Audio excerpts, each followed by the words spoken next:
Hello, welcome back to 1874, the podcast. It's that time of week where myself, Dan Bardell, and Greg Evans get together to look back over what's happened at the weekend for Aston Villa. And on this occasion, it was Aston Villa 2, Crystal Palace 2. Villa have stopped the rot. And people had to go at me for saying that phrase, but I think when you've lost a load in a row and you draw a game, I think that is classed as stopping the rot. But anyway, people on social media decided that that wasn't appropriate and had a go at me. So yeah, Greg and I are going to look back at the game and kind of decipher what's happened, what's going on, and what's to come. Greg, how are you? I'm very good, thanks, Dan. How are you? Yeah, I'm okay. I've got to admit, Bunny and they obviously asked me about Villa, and I almost don't know what to say because I just didn't see this patch coming at all, and saw some things at the weekend. Although we drew the game, and I found some things quite alarming that they haven't been rectified, especially when you think back to, Jacob did an article about it. I've been speaking to you about it as well, where Emery and the coaching staff have put in a hell of a lot of work in the international break, but then you come back from that, you're seeing a lot of the similar things that you saw before the international break, Greg. Yeah, I mean, Villa are in a bit of a bad space at the moment, aren't they? They're just struggling to put themselves onto opponents, get the results that they feel like they deserve, and they're not really playing that well at the moment. I think defensively, there's more of an issue than going forward. Conceding too many chances, conceding too many goals. I mean, how many clean sheets have they had in the last? I mean, 2 or 3, is it, since the back end of last season? It's Can't be many in the Premier League. Yeah, I mean, they're struggling to keep goals out. I think there are a few mitigating circumstances there. I've been sort of saying all season that I don't think the midfield is as strong as it was with Luiz and Kamara as the main two. I think those two were Villa's two strongest midfielders in that area, and I do think they miss them in some ways. And the back line has just been pretty ravaged, hasn't it? Matty Cash has missed a lot of games. Konza has missed a lot of games. I feel like there's not a lot of leadership there with at the moment. Certainly not at the weekend. And we've seen the Mings Konza partnership for so many years at Villa, but I wonder in some ways whether that's still the strongest pairing at Villa, and they bring lots of good qualities and attributes to the team in terms of leadership as well. Konza really stepped up his leadership when Mings wasn't around. I often wonder to myself, and I'm never going to second Judge Emery with what he thinks, is because he's an elite manager and knows what he's doing. But I do often wonder if Pau Torres would be better in a defensive midfield role at some point rather than defending, because he's great with the build-up play, but I'm not sure he's that real top quality defender that Villa at the stage they are need. So yeah, I mean, there's a lot to take on there, but results aren't going well for them at the moment. They're in probably the worst spell in terms of results over a period of games, ever under Emery. Yeah. But at the same time, they're in the Champions League. Remember, they're playing lots more games. And they're still only 3 points behind Arsenal and 4 points behind Manchester City after 12 games. And I think most Villa fans, if you'd have said that at the start of the season, 4 points behind Man City after 12 games, you're probably taking it. Yeah. I do wonder with the defence, you mentioned mitigating circumstances and you've just spoken about the injuries there. I doubt Villa have consecutively played the same back line many times this season, if at all, because there just has always seemed to be someone missing. So I think that adds to it. I love Yuri Tielemans and I love Ross Barkley, and it's easy to say all this with hindsight. But I look back at some of the highlights, and obviously being at the game on Saturday, they are too easy to play through. And people are talking about Man City missing Rodri, and I've just done a pod, and we were talking about like the lack of steel at Man City. There's no Rodri, no Kovacic, no Ruben Diaz at the weekend.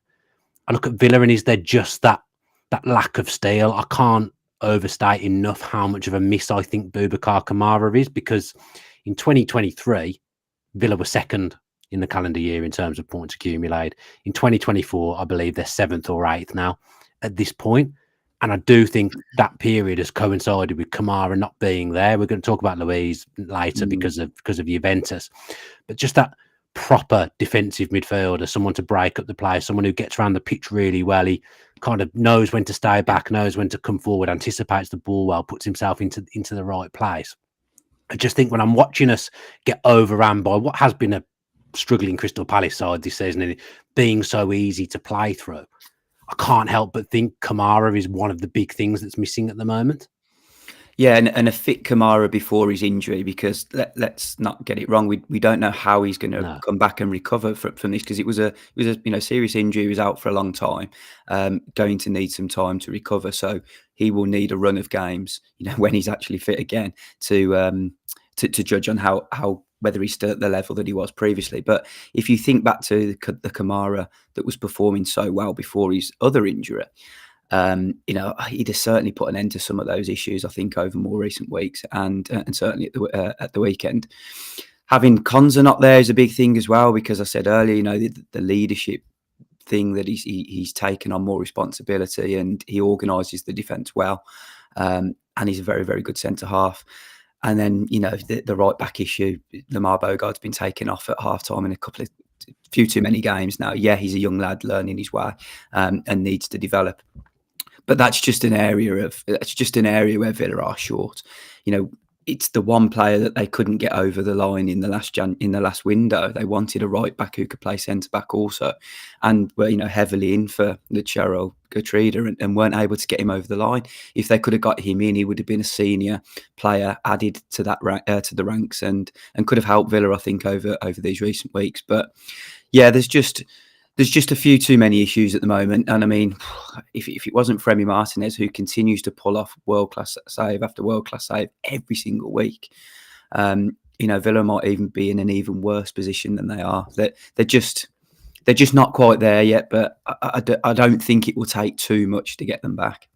No, I think back to the team selection on Saturday, and at the time I tweeted kind of trying to support Bogard. It's before the game, obviously, not that he's reading my tweets before the game by any stretch of the imagination, but looking for positives and looking at the fact that actually results felt better when he was in the team at right back. But I think Conser was in the team at that point next to him, which would have evidently helped him.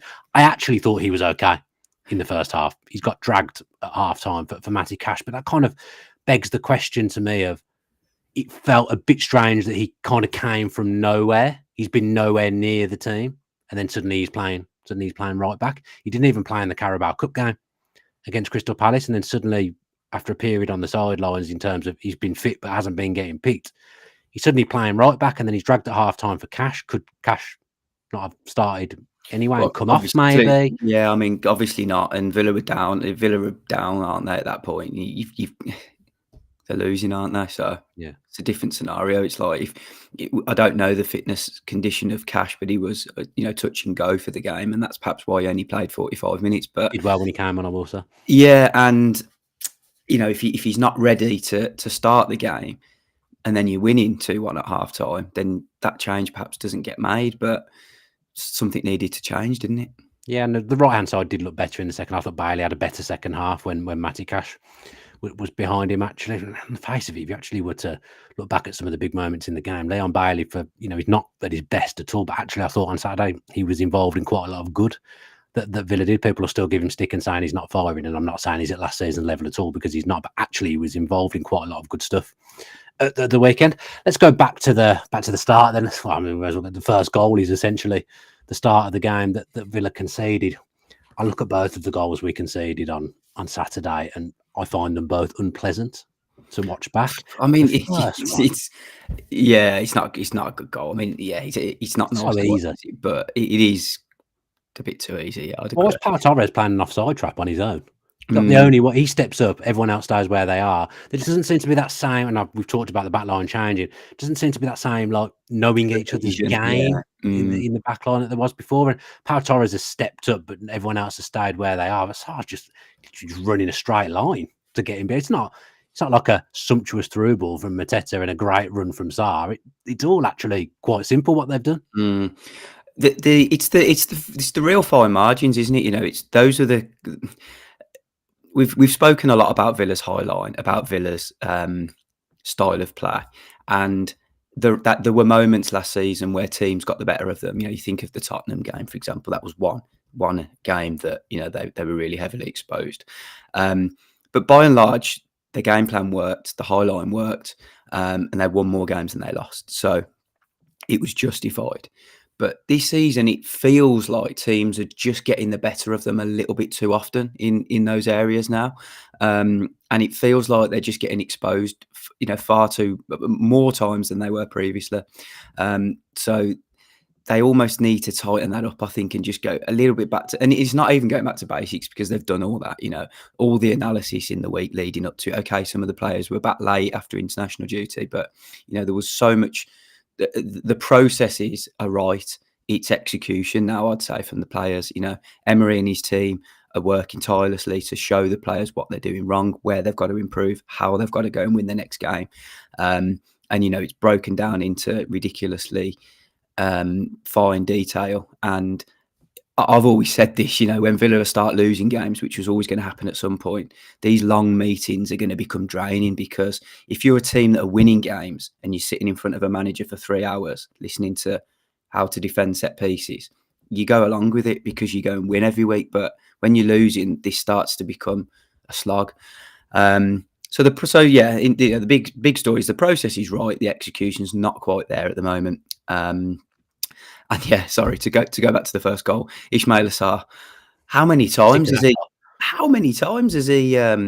he played well against Villa? And that this was a player that Villa nearly signed. Remember, he was a player that Steven Gerrard wanted, that the data and recruitment team backed up. He looked like a player that would improve Villa, and it was very, very close to happening, but for a late change on Gerrard's behalf, so I didn't sign. There was just a few details that didn't quite fit right at the time, and Villa decided to go to not push the button on that one. But my word, he's had some good games. He's had some important moments against Villa over the years, hasn't he? He's 3 games now. He's had Matt Target a game after game. You did remind me of that. I've got to say. But yeah, first goal in general, bad goal. And you're catching up from there, aren't you? Yeah, Josh Baker's come up with an interesting comment here. Just as I'm about to put it on the screen, I've ended up losing it. He said BBC Sport have produced an article at this stage. Compared to last season, we've conceded fewer chances and have dropped deeper than last season. Certainly doesn't feel like it. I would go along with that. Let's not forget, look, Villa didn't keep loads of clean sheets last season, and they did give up chances. But to me, I don't know, maybe then we're not as good going forward, and it's why it feels worse, and we're not quite as free flowing, and we're not scoring as many goals. I would argue, if you were to look at the goals for column at this stage, I imagine we'd scored more at this stage last season. But we're probably not doing much different defensively. It just does feel like we're getting punished. I don't know the stats, so I'd have to go through them myself, and double check that. But if an article has produced that, then they've gone through them and found those stats out. So yeah, I'll have to read that myself. But Villa don't feel as ruthless and as clinical up front. No, but the draws almost are the more frustrating thing, aren't they? Yeah, I agree. The defeats. Villa have lost to Arsenal, Liverpool and Tottenham, games that they could have lost last year anyway. It's the drop points against Ipswich, against Man United, against Bournemouth in some respects, because of the manner of how late the goal came, and Palace, because we talk about injuries, Villa's injuries, but Palace's were pretty bad. That was they're their 3 best players out in Nketiah, Eze and Wharton, and they still played all right, didn't they? Yeah. So, Villa should be strong enough to be beating these teams with all due respect to them. Villa finished 4th last season and felt that they could get better this year, so they should be beating these teams at home. Yeah, it's such a weird one, because like I said, we did concede goals last season, but people are looking at the defence and how easy we are to play through, and I completely accept that. I can see that with my own eyes. I know that it's too easy to break Villa down at the moment and to play through them and score goals. But something in the back of my mind is still telling me, yes, the defence is a problem, but it feels not too dissimilar to last year. I do feel the problem is Villa go forward. Everything feels a bit stodgy, a bit one pace. They're slowing it down at the wrong times. They're attacking players. None of them seem to be the same as they were last season. They all seem to be a little bit out of form at the same time. So is that almost how we are in attack is almost affecting us defensively, because we're probably losing the ball more than we would do. The ball is breaking down in attacking areas more so than it would have done last season. So teams are able to play through us more because they're getting more chance to do so because attacks are breaking down more, if that makes sense. Yeah, possibly. I mean, it's not that much different, I don't think, to last season. Because if you think around sort of February, March time, there were quite a few games where Villa played well at times, but we were a little bit fortunate to win games. Luton, Brentford drew 3-3, didn't they? Burnley, I think, was a little bit earlier, and that there were games that were kind of right on the balance anyway. The right side of it. Yeah, and Villa were just always coming out on the right side of it. At the moment, they're not coming out on the right side of it. They're drawing and losing games so it's not too far away, but that has been the style of Villa's play for a while. It's risk and reward. It's like, the attacking corners at the moment. Over the last couple of games, Liverpool and Crystal Palace, they've been punished pretty badly by the setup, but nobody was saying anything when Villa was scoring lots of goals through that route previously, because it is risk and reward. Villa put a lot of players forward. I think there was a slight change in the setup at attacking corners on Saturday, because at Liverpool, they only left, I think, 2, sometimes 3 men behind the ball. Every time on Saturday, they left 3 men behind the ball, but were still exposed. But they've been doing that for 3 years, so and they've scored a lot of goals through it. So, it's just not great at the moment. Yeah, David Styles here, Greg. Cheeky little wee there, Greg. No, not again. Absolutely love it. Great. Keep picking him up on it, please, David Styles, if we can. Oh, dear. Excellent to see. And Ty Bryce, who I'm in a WhatsApp group with, saying hello, Daniel and Greg. Told hello, me, Ty. He said the other day in a WhatsApp group that he never watches or listens to any Villa podcasts. So great to have you on board, mate. Would suggest otherwise, wouldn't it? Completely thrown off what I was going to say. Oh yes, you've talked about the games that Villa have drawn, and I completely agree with you. As they're the main source of frustration for me. But what's concerning me is if I look at those games, I look at the correlating or corresponding fixture last season. By and large, the games Villa won. Yeah, I feel like we're losing ground on wanting to be in and around where we were last season. We beat Bournemouth at home last season. We will have beaten Burnley at home last season. Burnley away last season. Let's replace them with Ipswich this time round. We beat Palace at home last season. Tottenham away, we won that game. Arsenal at home, we won that game. So it feels like the corresponding fixtures are really going the other way for us at the moment. And that, I always look at stuff like that after a good season, and that's concerning me a little bit. I mean, yeah, you can, but look, it's a new season. I wouldn't get too hung up on that, to be honest. I think Villa are not quite where they want to be at right now, but they're not too far off. As I say, 4 points behind Man City after 12 games. Man City, that's not too bad. Awful run. Man City are in an awful position, but they're still second in the division, Dan. Do you know what I mean? And Villa are trying to finish in the top 4. Yeah. There's one outstanding team in the division at the moment. It's Liverpool. Or every other team has had a little bit of a wobble at some point. Tottenham are a strange team. Win some really big games, drop points against teams that they're expected to win against. So it's not too bad for Villa at the moment. They're in the worst period ever under Emery, and they're only 4 points behind second still. Yeah, and look, the rot was started. I said at the start, the rot was stopped. Technically, they haven't lost again. Man City have lost again at the weekend. That's 5 in a row now, isn't it? For Manchester City, Villa have kind of stemmed that flow now, and it was 4, but it's still a load of games without. And it's two defeats against Tottenham and Liverpool at the end of the day, isn't it? It's not Ipswich and Southampton. Yeah, no, I do get that. I do get that. I feel like I've put a cursor on things here because I did a show on TalkSport and said I backed Man City to go unbeaten for the rest of the season, and since then they've lost 5 in a row. And I said about Villa are the favourites of 4th. There's only 3 better teams, and Villa are going to be 4th, and we haven't bloody won a game since I did that as well. So I'd definitely put the cursors on Man City and Villa. It's strange, isn't it, football? Because it's like at the start of the season when Villa were winning every game, and in the back of the Bayern Munich game, and then back that up with some decent results after. You're looking at the players and you're thinking, this team's amazing. You're thinking this is a real, it's almost an elite team now.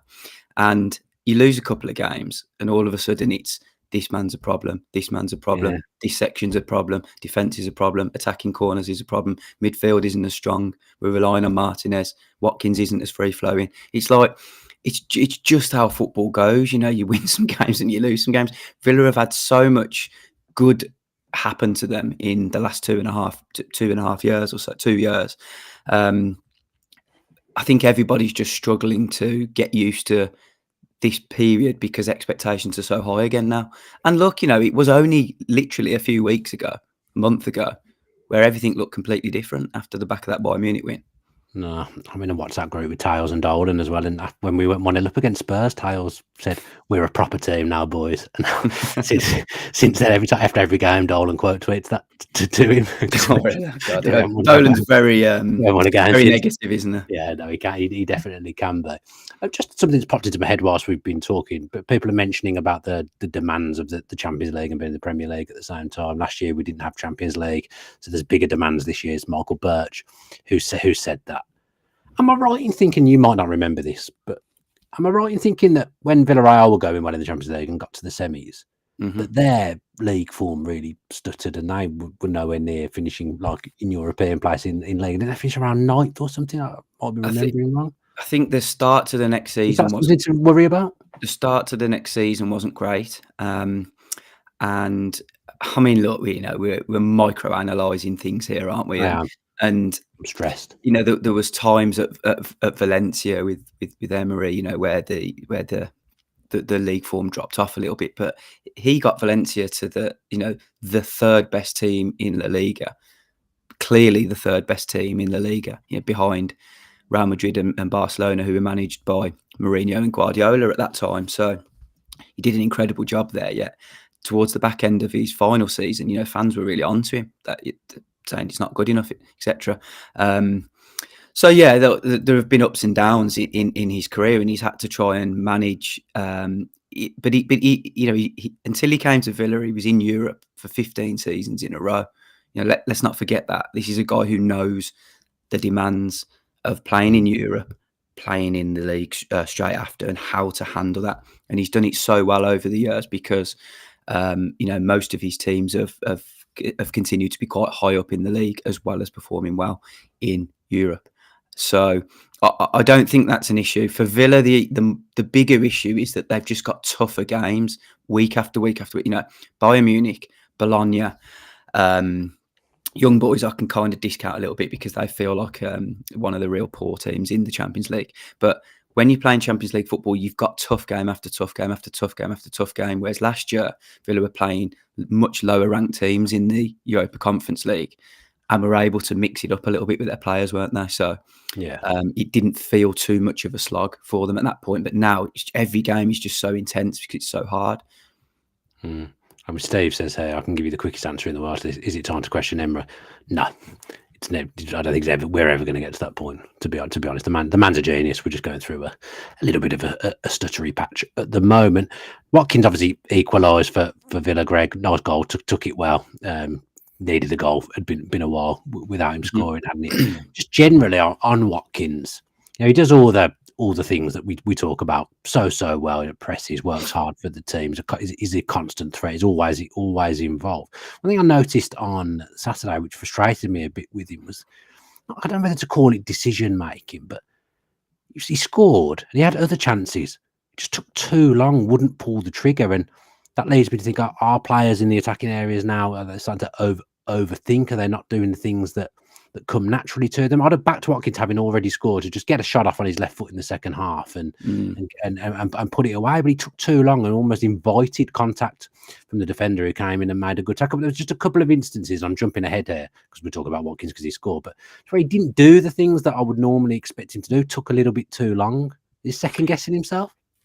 But possibly. I mean, only he will know that in his own head. But I think I'd just seen another comment coming up. You know, Ollie dithering at his return. But let's not forget some of the goals that he scored last season were when he was dithering. You know, he would take an extra touch and then that would put him into a better position and then score. So, you know, strikers, they know where they want to be. They know where they're more comfortable shooting. And yeah, perhaps he's overthinking things on that one occasion that you mentioned there. But He scored the goal, so his confidence should be pretty high after that.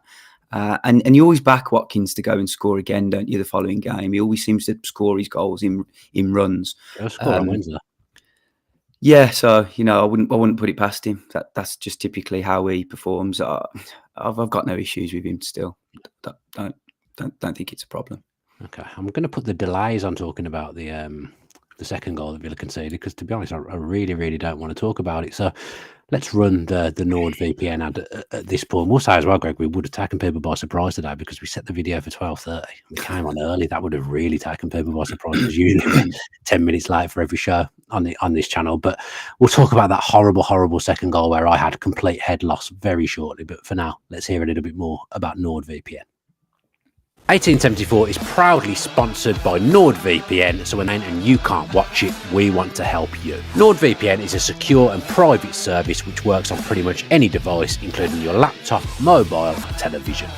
So if you want to watch some live content, it allows you to appear like you're in another country. And whilst you're connected, no one else can find out what you're doing, including your internet service provider.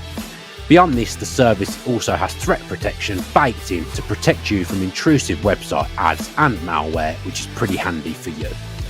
As part of NordVPN support performance for free, this also includes Nord's 30-day money-back guarantee. All you've got to do is go to 1874.io/NordVPN and sign up. All the details are also in the description. As always, we're very grateful to anyone that signs up. We know that money is tight, but if you think NordVPN will help you out, it will also help keep the channel. Up the NordVPN for continuing to sponsor us, and you'll see beneath me there, you can get a huge discount and 4 months free by using our URL 1874.io/NordVPN. That will help you out. Really helpful for watching football on a Saturday and a Sunday if you haven't got the required services.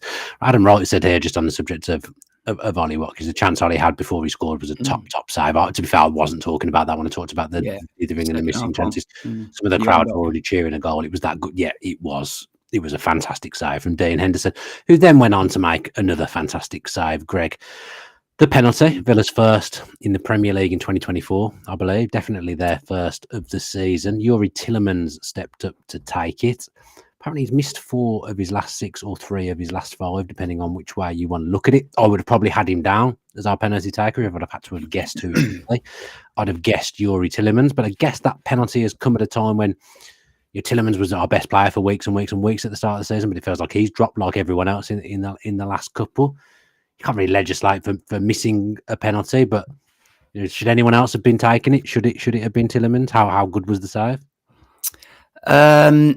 Yeah, I mean, look, there's a healthy set piece culture at Villa, so there are players in that team that want to take penalties, but there's a room at Bodymore Heath where on the wall there's like a chart, and it goes through free kick takers, penalty kick takers, and awfully there's challenges that the players have weekly. So basically the staff at Villa know which players score the most penalties in training. Yeah, and if it's Ollie Watkins and John Duran and Ross Barkley and Yuri Tillemans and John McGinn, and they're all taking penalties after every set piece session that they do, the person that is the highest up at the list eventually wins the right to take the penalty or the free kick, because the statistics don't lie. So the decision would have been based on that. Unai Emery's always been very, very big on wanting a penalty kick taker who has got experience of taking penalties. Now, I know this isn't backing up much of it because Yuri Tillemans has kind of missed the penalty.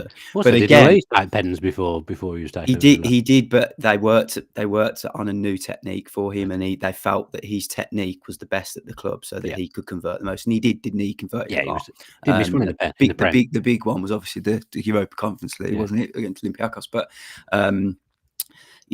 did very well in the Premier League. So that was more technique, whereas Tillemans has got the experience of doing it, and Emery really, really likes that. So again, it goes back to what I was saying at the start of the podcast. Process is right again. Execution isn't there. Now you can work so much on scoring these penalties and putting dead balls into the box, putting corners into the box, and they can work perfectly. But then if you don't do it you can do it in training, it works perfectly. But if you don't do it in the match day, it doesn't really matter, does it? You look at some of Villa's corners that were taken into the box; they were brilliant, weren't they? There were some real threats there. But yeah, again, the process is there, execution just wasn't, and what happened after that was just. I mean, it's one of the worst things that can happen for a football fan, isn't it? It hardly ever happens, but you miss a penalty and the team almost go up the other end and score. It just happens so, it doesn't happen very often, but that's pretty much what happened. I mean, I could have accepted the side the keeper had saved it and he palmed it out, and then they did run down the other end and scored. I'd almost have accepted that more than it coming from a bloody corner again, because I was still having nightmares from the Liverpool game with that happening. And then it happens again in the Crystal Palace game. Before I do go on to that, I just want to say, that saying "trust the process." You're basically saying that is false. That statement, because you're saying the process can be right, but then it's in the execution. So it should almost be trust the process. Full stop. Execute. Full stop. Is that the Gregg Evans mantra? Something like that, mate. But the process has been working pretty well at Villa know. for a very long time, and it's only in recent weeks that it's slightly gone off. I know, but let's talk about that goal then. I couldn't believe what I was saying. I was speechless at halftime. I couldn't believe it had happened again. From thinking we're going to score a penalty to being 2-1 down was absolutely heartbreaking. I don't often lose my head at a football match. When that went in, I stood up, stomped my feet like a child, threw my arms up in the air, hands in head. I had a bit of head loss, to be honest. How did Bardal Senior react? I just sat down in his chair. He probably didn't even realise anything had happened, to be honest. Probably didn't realise that there'd been a goal. I'm not sure.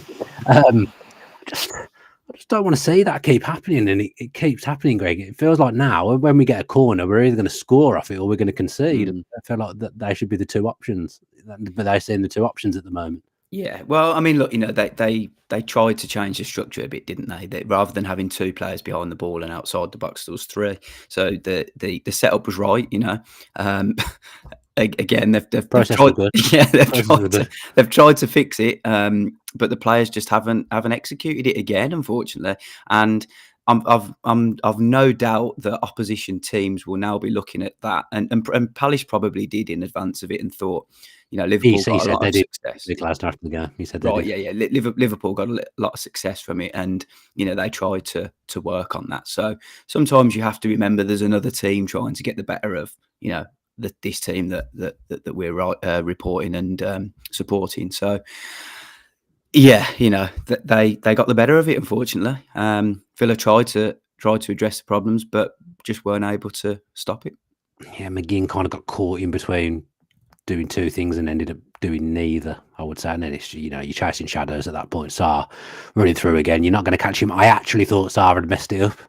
That was there was a brief moment where I thought, oh, phew, we've got away with it. And then he managed to square it. And obviously the young kid has stuck it away. But criminal, really, as well, to not just the way we've conceded, but you've conceded a goal at the start of the half and at the end of a half. Yeah, they're all. The first goal completely changes the game plan, and the second goal means you're not tearing your hair out just before half time. Yeah, and I mean, the one thing that I'm always so confident when Villa are 2-1 down or a goal down, I always feel like they can come back and win it still. And I had that feeling in the game on Saturday. I just thought I never ever rule them out. And when they scored the equaliser, I thought that there's still a chance they go on and win this. A better chance than conceding anyway. Although Martinez did save Villa in some ways towards the end, but. No, I remember I watched Palace against Wolves, and that Sarr had so many opportunities that he wasted. He was just a little bit more clinical on Saturday.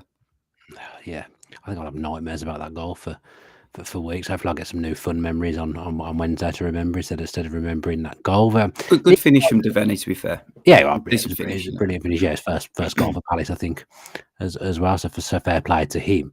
Obviously, we scored a goal off a corner, which is great. We laud set pieces, and we have done for a long time. Villa have scored the most from corners in the league this season across the entirety of the league. But it's going to sound like a criticism, and it's not meant as one. But I'm just asking the question. I feel like, in a way, it's a bit of a problem. Because I feel like we've not managed to break them down any other way other than a set piece. Why can we not? It feels like we're quite reliant on set pieces for goals. At the moment, the Spurs goal was a set piece. One of the Palace goals was a set piece. We didn't score against Liverpool, but our best chances were set pieces, which again just shows the kind of attacking element of Villa's team isn't functioning properly because we're not making loads of chances. Do you get what I mean? I don't want to say there's a reliance on set pieces, but I think there might be. Well, I mean, yes and no. I mean, if you have an attacking corner or an attacking free kick or a penalty kick, they're pretty big opportunities, aren't they, in the game? And territorial wise, you've got into the positions that you want to be getting into, and then go and make an impact. A lot of Villa's recruitment over more recent times has been aimed at trying to improve. Trying to get the most from set pieces. And Anna was a player who was identified as a player who could. Win a lot of aerial duels. So he would become more of a threat from goals at set pieces. Ross Barkley as well is quite a big lad, isn't he? And certainly good at dead ball situations and attacking them. So in a Premier League that I feel is starting to get more and more competitive, and the gaps between the real top teams in the division is shortening. I think we're seeing Brighton looking really strong. Chelsea are back to perhaps where they were previously. I think Man United are still miles off it, but you never know what's going to happen under a new boss. Nottingham Forest have started the season well. So there's teams that are getting better and improving. Bournemouth have beaten a lot of the top teams in the division and taken points off others this season. So often games are finely balanced, and set pieces can prove a real big difference. It's no coincidence that almost every club now has got a set piece coach, because they are such an important part of the game. So I think you're underplaying the importance of them a little bit. And I think, Unai Emery, as one person, one manager in particular over his career, has focused so much on set pieces. When he was at Valencia and Sevilla and Villarreal, they went through, after 15 minutes on a Friday, sort of half an hour on a Saturday, preparing set pieces.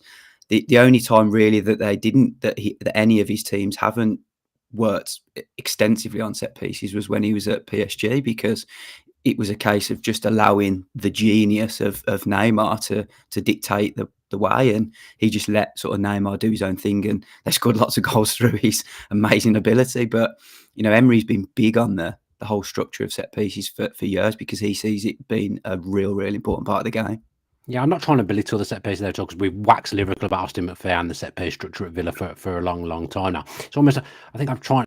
I don't mean it as harshly as this, and it's great. If we hadn't set piece, we lose the game. It's almost like a get out of jail card, because without I think I don't think you can. I don't think you can.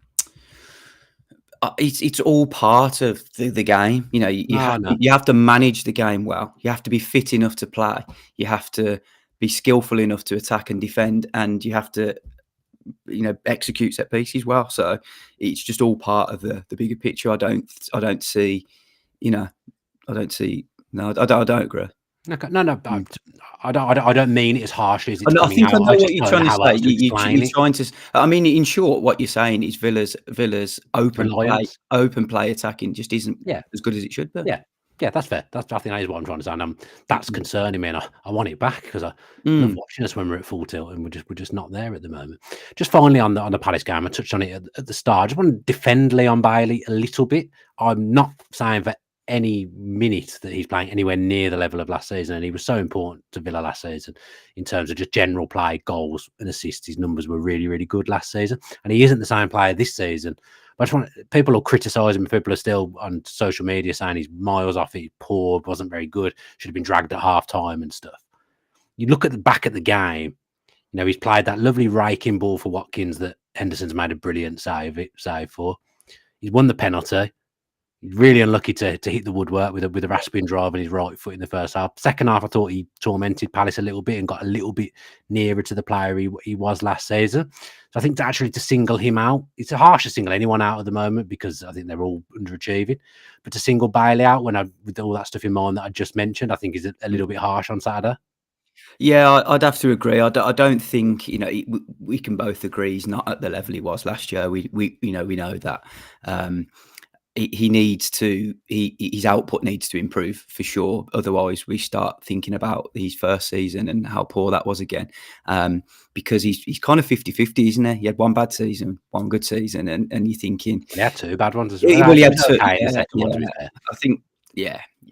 But the first season it was difficult because there were so many setbacks for him early doors when he came in with injuries and stuff and just other setbacks that he had personally when he first came to Villa. So that first season wasn't great. There were some issues around his application. People at the club thought he wasn't working hard enough, so he had to try and prove himself in that way. And his confidence was just so low. You could see, under Smith and then Gerrard. And I think more Gerrard than Smith. Gerrard just never really fancied him. I just don't think he thought he would work hard enough. And then when Emery came in, he's seen an improvement in him, and he was definitely one of the players that benefited from the refresh and the change of manager. And we know he's a quality player. He did it at Bayer Leverkusen, and when he was performing well for Villa, that was what people that signed him thought that he should have been doing from the start. So he's shown that he's good enough. Totally agree with you on Saturday. He wasn't as good as he should have been, but he really impacted the game almost. He was involved in a lot of the big things. And perhaps they just need to manage him a little better in terms of keeping him fresh and fit, because he always seems to have some sort of like niggle, doesn't he? He's had like issues with injuries and stuff. So they just need him fit. And the backup for him is not really there. It's not, unfortunately. Philogene not as good as Diaby was. So, but we've said that every week, haven't we? We knew that.